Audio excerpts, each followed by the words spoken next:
Hey guys, it's Phil Evans with BayAreaLifestyle.com, and today we are here with sweet Georgia Brown of Fidelity National Title.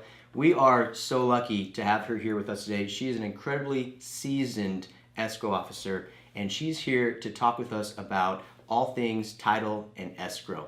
Georgia, let's talk about closing costs, because that's a big concern for everybody. You know, it's kind of the big chunk that nobody really thinks about when they're coming up with their down payment, and then they come up with the earnest money when they decide to buy a home, and then we kind of forget that there's these closing costs involved. So talk to us a little bit about what are closing costs and what costs are usually involved in those that people should be prepared for. Sure, I'm happy to do so. The closing costs are representative of title charges, escrow charges, recording charges, lender fees, and sometimes, depending on what county and what city you live in that you're purchasing, it can add up to transfer tax.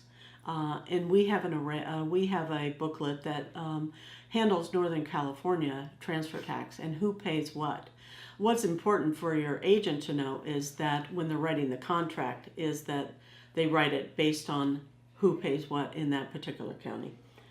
And that's part of those escrow instructions, right? Yes. It kind of tells for you to pay out what to, or yes, absolutely, get the charge from. Yes, such as, for instance, in San Mateo County, the city of San Mateo, the county transfer tax is paid by the seller, but in the city transfer tax, it's split between buyer and seller. But of course, that also relies on you to write that in the contract. Absolutely. A seller can pay all the transfer tax city if they desire, but it is based on an amount of $5 per thousand in San Mateo that the seller would pay and buyer would split. Yeah, and talk to us a little bit about when do they pay their closing costs? I know obviously the name kind of gives it away, but at what point do they need to have that money ready to go? Is it when they open escrow, or do they have a 30-day escrow? Can they kind of scramble to get a little extra money for closing costs over that 30 days? Well, the final closing cost, the money that they need to bring in, is usually determined by what we have developed for them in a CD, a closing, final closing statement. And when they come to sign, we go over what is necessary to bring to escrow. A lot of times their agent will want us to send you the statement so you can have that ahead of time, and they're prepared with a cashier's check, or they have wiring instructions so they can wire the money in to close escrow. But that happens at the end of the transaction. It doesn't happen at the beginning. Realistically, they bring in the earnest money deposit, and then we have a waiting period before that closing cost is ready. And hopefully they're not looking in the backyard for any money that, that they need to dig up. They're already prepared for the funds. Do both sellers and buyers need to come in to close escrow and pay closing costs, or is it only necessary maybe for buyers to generally come in and do a wet signature and pay, and then sellers can just send a check? Or talk to us about the parties, buyers and sellers, what that closing period looks like for them. Well, as far as the seller goes, the seller is expecting money from us, and they're expecting it usually the day that we close if we can wire to them, or they're wanting the wire to hit their account the next day. So a seller comes in and signs escrow instructions, and they're prepared to see what they're netting out. Okay. It's very simple. As far as the buyer goes, the buyer is anticipating how much they're going to come up with, and we, along the way, remember that we have prepared an estimated statement with a simple title and escrow charges. Then when the lender gets involved, we prepare what we call a CD, a closing disclosure, that has the lender's instructions and the amounts that the lender is charging. And then they come in to sign their papers where it's finalized. And that's when they see the actual net that they need to bring in to close escrow, which again is a cashier's check or a wired amount.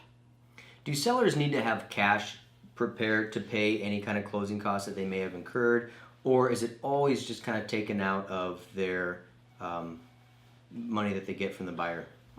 Usually the sellers have all their money coming from their proceeds. Okay.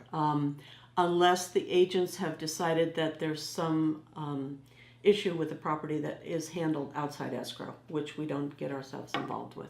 Okay, great. And can closing costs change over the escrow period, or are they kind of, I'm going to say, set in stone at the beginning based off of the escrow instructions in the contract? Well, at the beginning, we're preparing only title and escrow instruction, fees for title and escrow.